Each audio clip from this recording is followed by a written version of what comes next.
नमस्कार, स्वागत है आपका दैनिक राजस्थान में। चलिए देखते हैं राजस्थान की 15 फटाफट बड़ी खबरों को। राजस्थान के 4 जिलों में अति भारी बारिश का अलर्ट। राजस्थान में बदलते मौसम के बीच प्रदेश सहित राजधानी जयपुर में फिर से बारिश हुई। तेज धूप और उमस से आमजन को पिछले 3 दिन से राहत मिल रही है। भारत मौसम विज्ञान विभाग के अनुसार 17 सितंबर तक प्रदेश के कई जिलों के लिए भारी बारिश की चेतावनी जारी की गई है। जयपुर मौसम केंद्र की ओर से बताया गया है कि उत्तर पश्चिमी बंगाल की खाड़ी में कम दबाव का क्षेत्र बनने से प्रदेश में मौसम की स्थिति बदली है। अगले कुछ घंटे में इसके तेज होने और आगामी 2-3 दिनों के दौरान ये अन्य राज्यों जैसे ओडिशा और छत्तीसगढ़ की ओर आगे बढ़ने की संभावना है। पीएम मोदी जयपुर में करेंगे अब तक की सबसे बड़ी सभा। 25 सितंबर को जुटेंगे लाखों लोग। पीएम नरेंद्र मोदी एक बार फिर राजस्थान दौरे पर आ रहे हैं। इस बार पीएम नरेंद्र मोदी प्रदेश भाजपा की ओर से निकाली जा रही परिवर्तन संकल्प यात्राओं के समापन समारोह की सभा को संबोधित करेंगे। बीजेपी पीएम मोदी की सभा को ऐतिहासिक बनाने की तैयारी में जुटी है और इसके लिए बीजेपी ने जयपुर से बाहर टोंक रोड बीलवा के पास जगह को चिन्हित किया है। मोदी इस सभा के जरिए राजस्थान में चुनाव का आगाज ही नहीं करेंगे बल्कि भाजपा में भी एक जान फूंकने की कोशिश करेंगे। अर्जुन राम मेघवाल से पंगा। कैलाश मेघवाल को पड़ा भारी। अब हो सकते हैं विधायक दल से बाहर। बगावती तेवर दिखाने वाले कैलाश मेघवाल पर निलंबन के बाद अब निष्कासन की तलवार लटक रही है। भाजपा कैलाश मेघवाल को पार्टी से 6 साल के लिए बर्खास्त करने की तैयारी कर रही है। वहीं मेघवाल को जल्द ही भाजपा विधायक दल से भी बाहर का रास्ता दिखाया जाएगा। भाजपा ने अपने सेक्शन के बारे में केंद्रीय नेतृत्व को जानकारी दे दी है। पिछले दिनों अपनी ही पार्टी के केंद्रीय मंत्री अर्जुन राम मेघवाल और प्रदेश के नेताओं पर आरोप लगाने वाले पूर्व विधानसभा अध्यक्ष और मौजूदा भाजपा विधायक कैलाश मेघवाल को पार्टी की प्राथमिकता सदस्यता से निलंबित किया गया है। कांग्रेस में अब हनुमान बेनीवाल पर घमासान। राजस्थान कांग्रेस में अब हनुमान बेनीवाल को लेकर घमासान मचा हुआ है। पंजाब कांग्रेस के प्रभारी हरीश चौधरी ने नाम लिए बिना मुख्यमंत्री पर बेनीवाल के साथ सौदेबाजी कर कांग्रेस को कमजोर करने का आरोप जड़ा और चेतावनी दी कि बेनीवाल से गठबंधन नहीं हो सकता। राजस्थान में विधानसभा चुनाव से पहले कांग्रेस कलह से जूझ रही है। पूर्व सांसद ज्योति मिर्धा के कांग्रेस छोड़ने के बाद अब चुनाव को लेकर कांग्रेस की चुनाव रणनीति समिति के अध्यक्ष हरीश चौधरी ने आरोप लगाया कि राष्ट्रीय लोकतांत्रिक पार्टी के संयोजक हनुमान बेनीवाल के साथ सौदेबाजी कर ज्योति मिर्धा को कांग्रेस छोड़ने पर मजबूर किया गया। हम पायलट को बनाना चाहते थे सीएम, लेकिन मिला धोखा।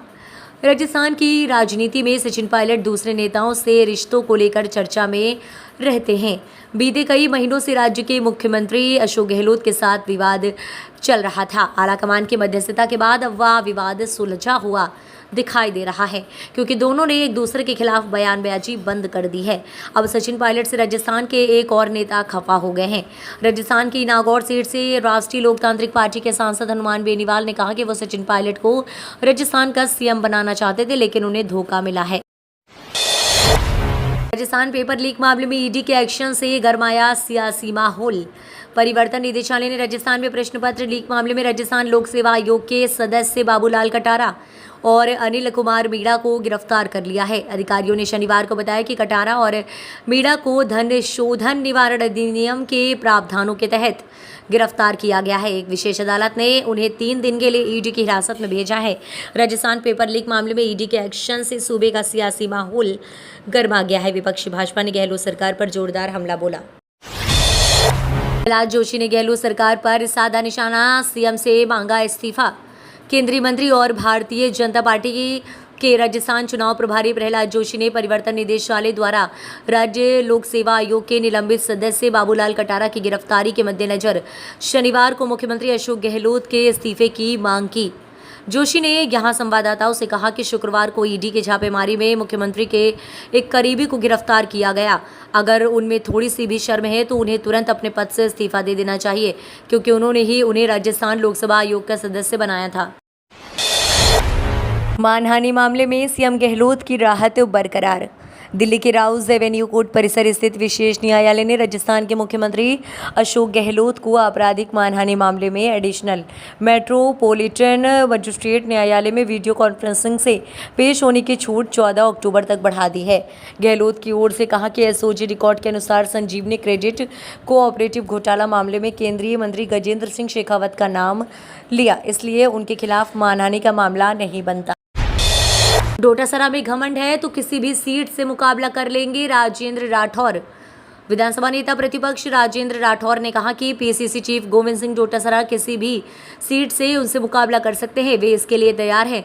राठौर शनिवार को परिवर्तन संकल्प यात्रा को लेकर लोहिया रिजॉर्ट पे प्रेस वार्ता को संबोधित कर रहे थे, जहां उनके पति पीसीसी चीफ के बढ़ते बयानों के आधार पर आगामी चुनाव उन दोनों के बीच होने की संभावना के सवाल पर उन्होंने कहा कि डोटासरा उनके दोस्त और बड़े नेता हैं जो उन्हें बार बार चुनौती देते रहते हैं। बोले वे 7 बार और डोटासरा 3 बार चुनाव जीते हैं। यदि डोटासरा को घमंड है तो किसी भी सीट से मुकाबला कर लेंगे। मुख्यमंत्री अशोक गहलोत के भाई की दुकान का शटर तोड़ा, चोरी का प्रयास। पुलिस से बेखौफ नकाबजन गिरोह ने शुक्रवार रात पावटा सर्कल के पास मुख्यमंत्री अशोक गहलोत के बड़े भाई की खाद बीज की दुकान का शटर तोड़कर चोरी का प्रयास किया है। अंदर एक और गेट होने से चोरी नहीं कर पाए चोर। सीसीटीवी फुटेज के आधार पर उदय मंदिर थाना पुलिस चोरों की तलाश में जुटी है। पुलिस के अनुसार सीएम के बड़े भाई अग्रसेन गहलोत के पावटा सर्कल पर रोडवेज बस स्टैंड के पास अनुपम कृषि केंद्र नाम से खाद बीज की एक दुकान है। राजस्थान के इन 48 सीटों पर भाजपा उम्मीदवारों के नाम लगभग तय। भाजपा में राजस्थान की 48 सीटों पर प्रत्याशियों के नाम लगभग तय कर दिए गए हैं। प्रदेश इकाई से सुझाए नामों पर शीर्ष नेतृत्व ने गहन मंथन के बाद इन सीटों के उम्मीदवारों के नामों पर सहमति दी है।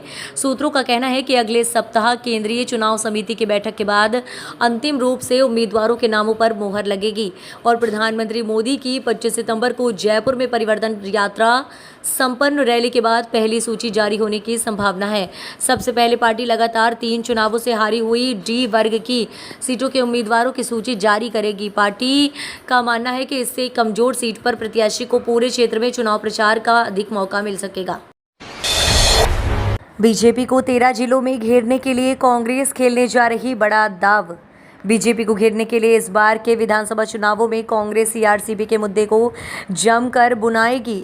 चूंकि एआरसीपी पूर्वी राजस्थान नहर परियोजना प्रोजेक्ट बीजेपी ही लेकर आई थी। पूर्व मुख्यमंत्री वसुंधरा राजे के इस प्रोजेक्ट से प्रदेश के 13 जिले जुड़े हुए हैं। इस प्रोजेक्ट को राष्ट्रीय परियोजना घोषित किए जाने का वादा भाजपा ने किया था, लेकिन 4 साल गुजरने के बाद भी केंद्र सरकार ने एआरसीपी को राष्ट्रीय परियोजना घोषित नहीं किया। इस मुद्दे को लेकर अब कांग्रेस प्रदेश अब केंद्र सरकार को आड़े हाथों लेते हुए बीजेपी को टारगेट कर रही है। इस प्रोजेक्ट को राष्ट्रीय परियोजना घोषित नहीं करना प्रदेश की जनता के साथ छलावा बताया जा रहा है। केंद्र सरकार के इस विभाग में निकली बम्पर भर्ती, गेट स्कोर के आधार पर होगा चयन। केंद्र सरकार की कोयला मंत्रालय के अधीन कोल इंडिया लिमिटेड ने नोटिफिकेशन जारी कर अभ्यर्थियों से E2 ग्रेड में माइनिंग, सिविल और जियोलॉजी स्ट्रीम में मैनेजमेंट ट्रेनी पदों पर आवेदन प्रक्रिया शुरू कर दी है। गेट 2023 स्कोर धारक अभ्यर्थी आवेदन कर सकते हैं। इन पदों के लिए अभ्यर्थी विभाग की ऑफिशियल वेबसाइट पर लॉगिन कर 12 अक्टूबर तक आवेदन कर सकते हैं। इस भर्ती के जरिए कुल 560 पदों को भरा जाएगा। आमजन के लिए रविवार से खुलेगा सिटी पार्क। कोटा में विकसित विश्व स्तरीय सिटी पार्क ऑक्सीजोन आज रविवार से आमजन के लिए खोल दिया जाएगा। संवेदक फर्म इसका संचालन करेगा। सिटी पार्क का प्रवेश शुल्क प्रति व्यक्ति 100 रुपये व विद्यार्थियों को ID कार्ड दिखाने पर 50 रुपये प्रतिशत रियायत दर पर 50 रुपये शुल्क निर्धारित किया गया है। पूर्वी राजस्थान की 83 सीटों पर कांग्रेस की नजर। 13 जिलों में 5 दिन एआरसीपी पर जन जागरण। विधानसभा चुनाव में सत्तारूढ़ कांग्रेस ईस्टर्न कैनाल परियोजना को प्रमुख मुद्दे के तौर पर भुनाएगी। पूर्वी राजस्थान के 13 जिलों में एआरसीपी के मुद्दे पर केंद्र सरकार की वादाखिलाफी के खिलाफ कांग्रेस लगातार 5 दिन जन जागरण अभियान और पदयात्राएं करेगी। बताया जाता है कि 25 से 29 सितंबर तक इन जिलों में इसी तरह के कार्यक्रम होंगे। एआरसीपी के मुद्दे पर कांग्रेस थिंक टैंक ने केंद्र सरकार और भाजपा को घेरने की रणनीति बनाई है। एआरसीपी के तहत आने वाले 13 जिलों में विधानसभा की 83 सीटें हैं जिन पर कांग्रेस की नजर है। पिछले विधानसभा चुनाव में कांग्रेस को यहां पर बढ़त मिली हुई थी।